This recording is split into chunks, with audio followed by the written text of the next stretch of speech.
What is going on, everybody? Welcome back to the channel. Today we're talking about the Rafale. Real quick, if you guys are not already, please make sure to hit that like button and subscribe. Only about 7% of my current viewers are subscribed, and it helps the channel out a lot. So the Rafale is one of the newest aircraft to come in the last major update, and it is a little bit of a mix-up for me if it's one of the best aircraft or just a filler aircraft, if that makes any sense. Honestly, the Rafale is just a bit more maneuverable Mirage 2000. It doesn't really have anything going for it over the M2K, minus some more advanced air-to-ground missiles and the better radar and the better flight model. They both carry Mika EMs and Magic 2s because the Rafale did not get the Mika IRs yet.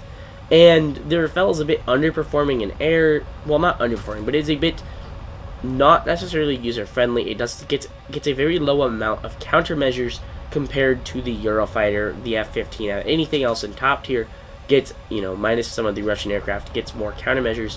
So you do have to be careful about that. Now, obviously, the lack of the Mika IR doesn't really necessarily hurt you. You do get the 8 Mika EMs, but it would have been nice to have the Mika IR, and in the future, it'll be nice for this jet to get the Mika IR. Now, really, France did not necessarily need a new top-tier aircraft. The Mirage 2000 was doing just fine, but with the Eurofighter coming, I know the Rafale is, in the same boat as the Eurofighter, so Gaijin wanted to add both of them. But honestly, they could have and should have possibly held on with this aircraft for maybe an update or two, and then added the Rafale with the Mika IR. That's what I would have done. But honestly, it doesn't really matter at this point. So the Rafale is definitely a capable aircraft. Do not get me wrong.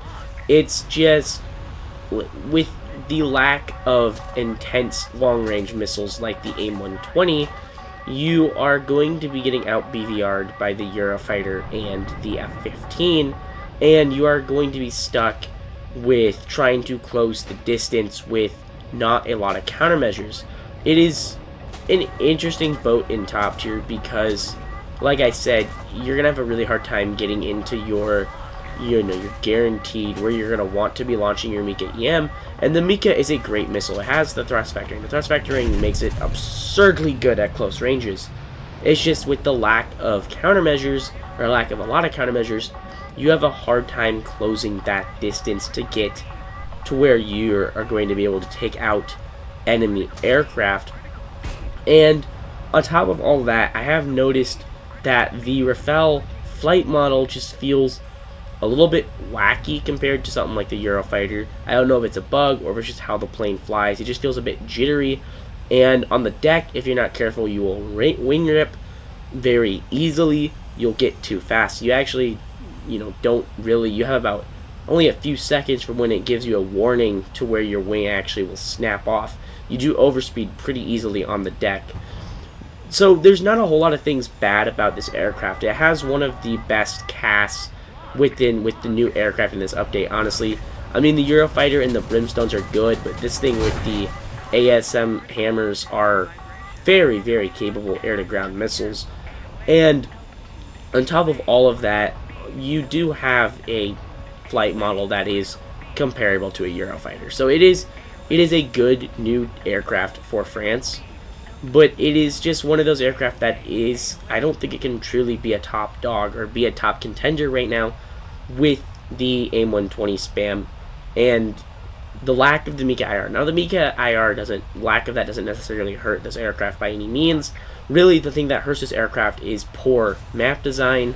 We do not have maps that allow you to do, to fly low and sneak up on people. I mean, there's some maps, but for the most part, a lot of these maps are flat and they're small, and you know where everyone's going to be. It's very congested.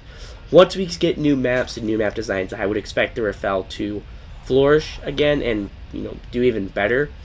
And as far as for the future of the Rafale, I think there will be ones with newer designs of air-to-ground capability, new radars, I think possibly new missiles. Not too sure. I do want to know what your guys' thoughts are down below on the Rafale. I've been told by a lot of people they prefer it over the Eurofighter. my personal preference is, like the Eurofighter, if you haven't seen that video, I prefer this thing in 1v1s. I like it a lot in 1v1s. But in terms of top tier, it's just doesn't necessarily compete as well because, like I said, lack of the AIM-120, and you lack a good amount of countermeasures. As far as your gun goes, you do get a pretty fun gun. It is fun to mess around with and shoot, and you do not get tracers on it, so you do, I do suggest using the lead with the radar, the lead computing with the radar system, with radar lock, and you do have magic 2s, which I would also not suggest bringing. And this aircraft would actually be in a even worse spot if they hadn't given it its 8 Mika EMs. Thankfully they did, so you do get 8 Mika EMs, so you do have 8 of these missiles. And by no means am I saying the Rafale is a bad aircraft. It is an amazing aircraft. You just are going to have struggles that the Eurofighter and F-15 do not have, and that is obviously going to be getting into those dogfights, getting absurdly fast, getting those absurdly long-ranged, air-to-air missile kills. Because end of the day, the Mika EM is not an AIM-120. It is not going to do AIM-120 things, but it does have the thrust vectoring. So once you get into within a certain range, it's going to kill. Very, very fun air-to-air missile, actually. Anyways, that's going to be it for this video, guys. Let me know your thoughts on the Rafale. Do you guys think it's maybe even too early for this aircraft and we should have waited to get the Mika IR? And do you guys think it is a contender for top dog? I hope to see you guys in a later video, and do please join the Discord linked in the description. See you guys in the next one.